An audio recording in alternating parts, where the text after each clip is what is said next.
좀 기가 찬 일이 발생했어요. 허익범 특검. 이 특검을 발의했던 한국당이나 보수적 시각에서 보면 특검이 잘한다고 별로 보지도 않습니다. 특검이 정치적으로 놀고 있다, 이런 생각을 더 많이 하고 있지요. 그래서 특검이 보면 지금 구속시키라는 김경수 구속은 시간을 끌면서 이 드루킹의 경공모 회원 중에서 킹크랩을 개발 운영한 혐의로 촛보하고 트렐로라는 사람 2명을 또 구속시켰어요. 그래서 지금 구속된 사람이 제가 생각할 때 지금 7명입니다. 3차례에 걸쳤어요. 그래서 이들을 구속시키는 일이 뭐가 그리 급했느냐, 저는 그런 생각이 듭니다. 그러면 김경수도 빨리 구속시키고 송인배도 빨리빨리 조사해서 처리하든지요. 그런데 오늘 아침에 송인배가 죽은 전 노무현 후원 회장이었던 강금은, 유명했죠. 노무현 측의 돈줄이라고요. 강금은의 골프장에서 급여를 월 300만 원씩 2억을 받았다 하는 내용이 특검이 이 계좌 추적을 통해서 송인배한테서 발견을 했는데, 이게 언론에 공개가 되었어요. 그러니까 홍영표 민주당 원내대표가 특검이 송인배 자금 흐름을 들여다본 것과 관련해서 특검의 특검법 위반에 대해 강력하게 대처하겠다, 엄중히 법적 책임을 묻겠다고 이야기를 했습니다. 그러면서 특검이 정당한 수사가 아니라 정치에 몰두하고 있음을 경고한다 그랬어요. 과거에 이 강금은 회장은 친노들의 돈줄이었다, 키다리 아저씨였다 해서 강금은 회장한테 수천만 원에서 10억까지 여러 차례 여러 명에게 돈이 전달된 일들이 나왔습니다.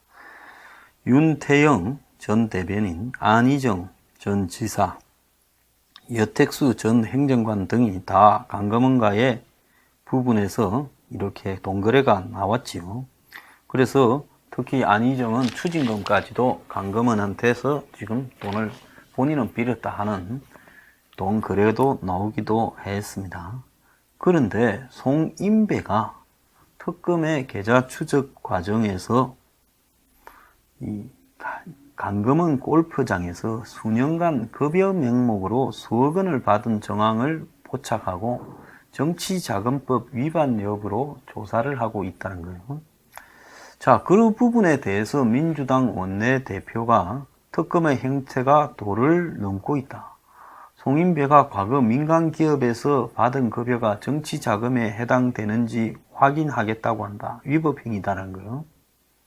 그러면서 특검의 수사 범위를 벗어나 있다, 드루킹 불법 여론조작과 불법 자금만 가지고 조사를 해야지 송이 민간기업에 재직했다는 것과는 아무런 관계없는데 그런 의혹이 있으면 검찰에 넘기면 되지 왜 특검이 나서냐라고 이야기를 하고, 특검이 노골적으로 언론 플레이를 하고 있다, 이렇게 이야기를 하고 김경수한테도 그랬다라고 말을 하고 있습니다. 자, 송인배를 계좌 추적한 것은 이미 드루킹 측에서 100만원씩 2번 200만원을 받았기 때문에 돈거래가 이미 있어서 본인도 인정한 부분이고, 그래서 더 돈거래가 있는지 계좌를 뒤졌을 거라고 봅니다. 자, 그런데 이 지금 송인배가 시그너스 골프장 측으로부터 급여와 보험, 근무 내역을 지금 관련된 자료를 특검이 확보를 했다는 거예요. 송인배는 2011년부터 16년까지 무려 5년간 충북 충주에 있는 시그너스 골프장의 웨딩 사업부, 이게 골프장인데 이제 거기서 결혼하는 것도 있으니까 웨딩 사업부의 이사로 재직을 하면서, 그러니까 송인배는 친노에서 노무현의 핵심 채권이었고 문재인의 핵심 채권이기도 해요. 그러니까 아마 친노 쪽의 돈줄이었던 강금은이 특별하게 관리했을 수도 있지요. 자, 그리고 이 강금은은 2012년 8월에 죽었는데 이 강금은의 죽기 전까지 송인배는 각별한 사이였다고 전해지고 있습니다. 지금도 주소가 남아있는 옛 시그너스 홈페이지에 인터넷 검색 결과 나왔겠지요. 예식 관련 문의는 송인배 이사에게 해달라는 공지와 함께 휴대전화 번호가 기재되어 있다고도 합니다. 그래서 송인배 비서관이 이사로 재직했다고 나오지만은 사실상 이름만 걸어놓은 고문 역할을 했다라고 이 수사팀 관계자는 보고 있고요. 특검은 송인배에게 시그너스에서 확보한 자료를 보여주고 이 같은 내용을 물었지만은 송인배는 불법 정치 자금은 아니라고 진술을 했다고 합니다.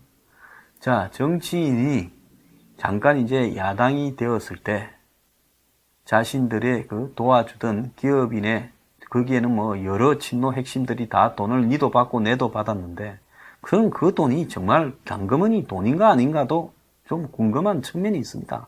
기업하는 사람이 이렇게 자기 돈을 물 쓰듯이 쓸 수 있느냐는 거죠. 과거에 보면 이런 예는 돈을 맡겨놓고 그 돈을 마치 이제 자기 돈인 것처럼 나눠주는 이런 일들도 있었어요. 좌우간 이 문제에서 송인배가 민주당 양산에 지역위원장을 하고 쭉 있었어요. 그동안에. 그래서 2012년 19대 20대 총선에서 양산에서 계속 민주당 공천을 받아서 출마를 했고 모두 낙선을 했어요. 그러면 시그너스 이 웨딩 사업부 이사로 있을 동안에 송인배는 정치인으로서 정치 활동을 해온 겁니다. 송인배가 양산에서 모두 5번 출마해서 5번 떨어졌대요. 그런데 송인배가 경제적으로도 이렇게 행편이 별로 좋지는 않겠지요. 자, 이런 상황에서 특검이 이런 내용을 공식 수사 대상에 넣을지를 결정하지 않은 상황에서 이 내용이 밖으로 지금 번져 나온 겁니다. 특검팀의 수사가 드루킹 사건과 관련된 불법 댓글 조작 및 관련 불법 자금 부분에 한정되어 있다가 이런 일이 드러났고 이것은 불법임이 분명한 것 같아요.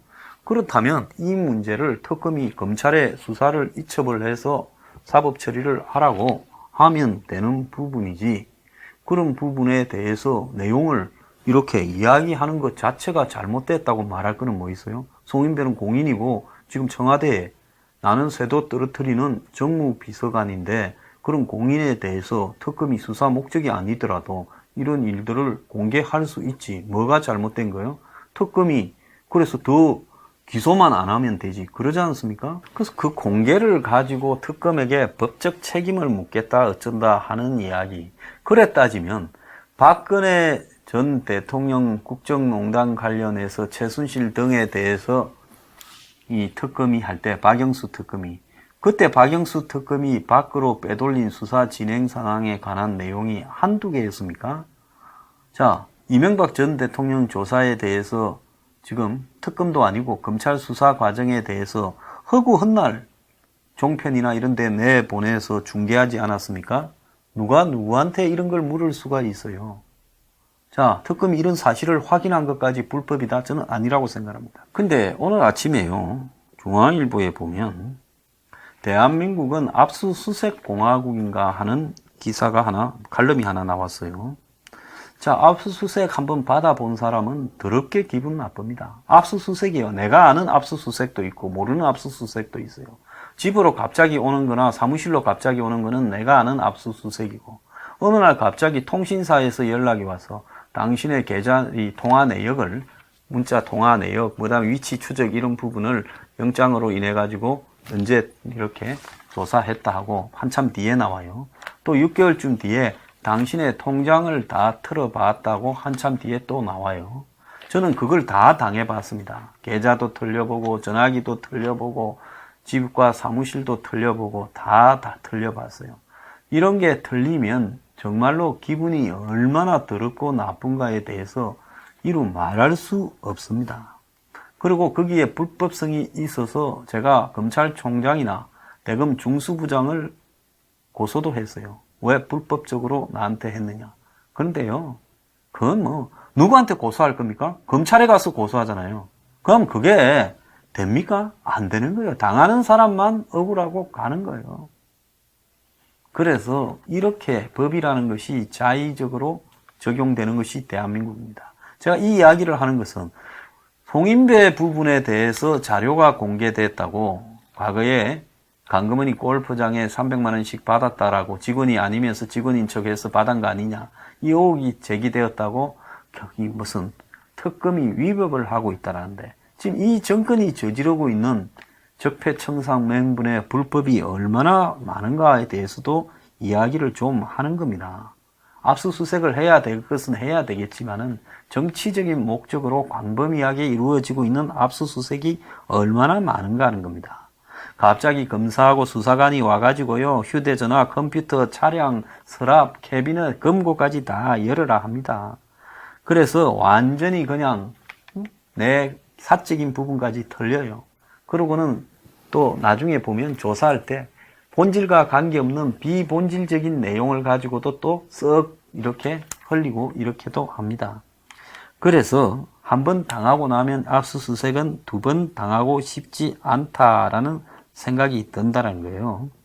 그런데 문재인 정부 들어서 법원 통계 월보에 따르면 올 상반기 법원이 발행한 압수수색 영장이 10만 5천 건이라는 이 말이 되는 이야기입니까?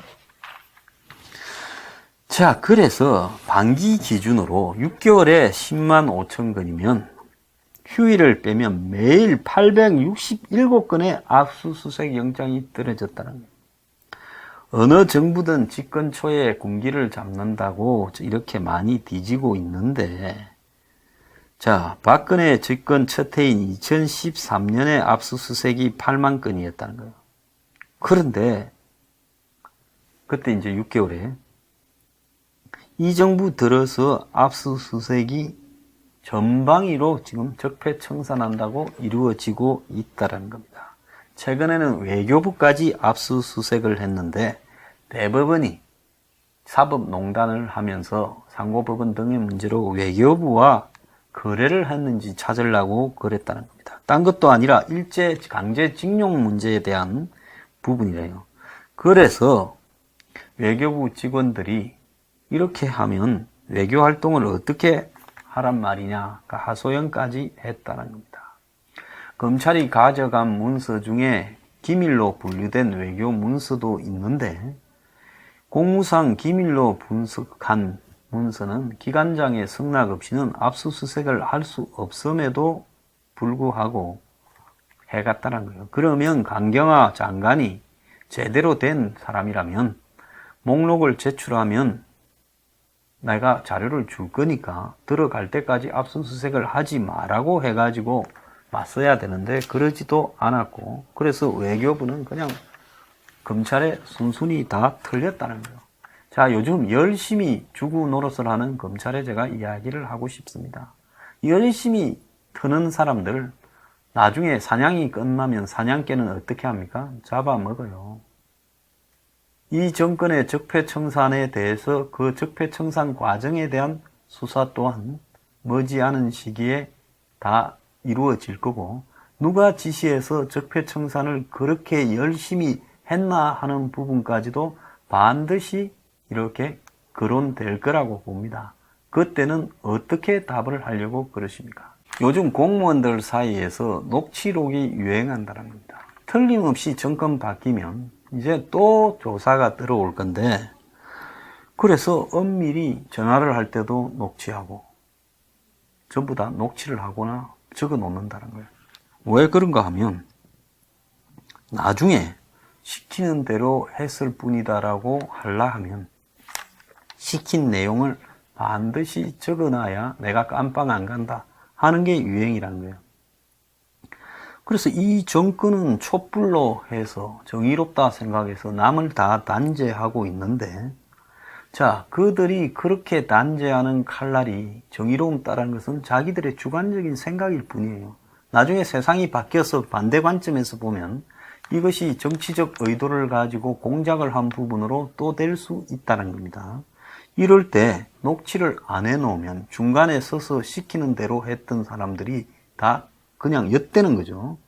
이런 상황에서 지금 관가에서는 문재인 정권의 지지율이 떨어지니 여기에 말려서 내가 나중에 같이 죽지 말고 나는 빠져나가서 살아야 되겠다. 이런 현상이 벌써 보이고도 있다고 그래요.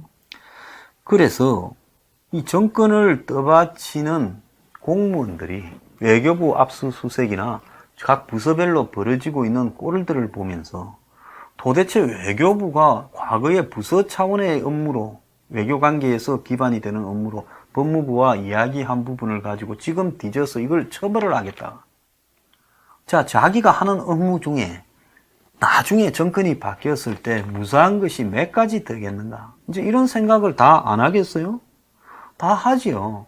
이제 지금 적폐청산 특위가 만들어져서 뒤지어 제끼고 있는 이것도 정권이 바뀌면 누가 시켜서 누구를 겨냥해서 찾아라고 뒤져라 했는가, 이런 것까지 다 문제가 될 수 있다는 겁니다. 그런데 지금 청와대 참모진들이 다 좌파, 운동권, 주사파 뭐 이런 사람들이고, 이들은 정상적인 사회생활을 하는 사람과는 사고가 다른 평생의 운동권적 사고를 가지고 살아온 사람들이 권력을 잡았어요. 그런데 시대가 바뀐 걸 모르고 이 친구들은 과거에 그런 자신만이 옳다라는 생각에 무장이 됐는데 거기에 권력까지 등장을 했고 검찰이 또 그 밑에 손과 발이 되고 있어요. 이러니 막 휘두르는 겁니다. 자, 박근혜 정권이 임기 1년차 6개월 만에 8만 건을 뒤졌는데 박근혜 정권은 그 뒤지던 검찰에 의해서 죽었어요. 임기가 끝나지도 않았는데 임기 말에 촛불, 탄핵 등으로 힘이 빠지니까 자기가 시키던 조직이 되물어서 죽여버렸습니다. 다음에 등장할 정권에 충성을 바친다고. 그러면 마찬가지로 이 정권에 있던 운동권이나 권력 핵심이라고 하는 사람들이 다음 정권에서 또 칼을 안 맞겠습니까? 지금 지지율 폭락하는 거 보면 이 정권도 뻔하잖아요. 자, 그렇게 될 때 이 압수수색 공화국의 폐해가 이제는 마찬가지로 이 정권에 서서 열심히 사냥개 노릇을 했던 사람들이나 이 정권의 맹종 파들에게 이제 그대로 돌아올 거예요. 또 잡혀가게 될 겁니다. 또 뒤질 거예요. 니는 어떻게 해서 이런 짓을 했냐? 누가 시켰습니다. 이제 이렇게 하기 위해서 지금 녹취하고 적어놓고 한다는 거예요. 그래서 문 정권이 지금 공무원들 군기잡니 어쩌니 하지만 이 정권의 실세들이 시키고 지시한 내용들이요, 전부 적혀있고 녹음되어 있고 이래가지고 좀 있으면 다 터질 거예요. 왜? 이제 공무원들이 약아졌습니다. 원래 영혼이 없다 했는데 영혼이 없게 만드는 사람은 이 권력이에요. 정치 권력이에요. 이 정권의 공무원들이 이제 그때 다 걸려서 이제는 공무원들의 비망록 녹취 때문에 공개되면서 식겁을 하는 날이 올 거라고 봅니다. 그때는 어떻게 뒷감당하겠습니까?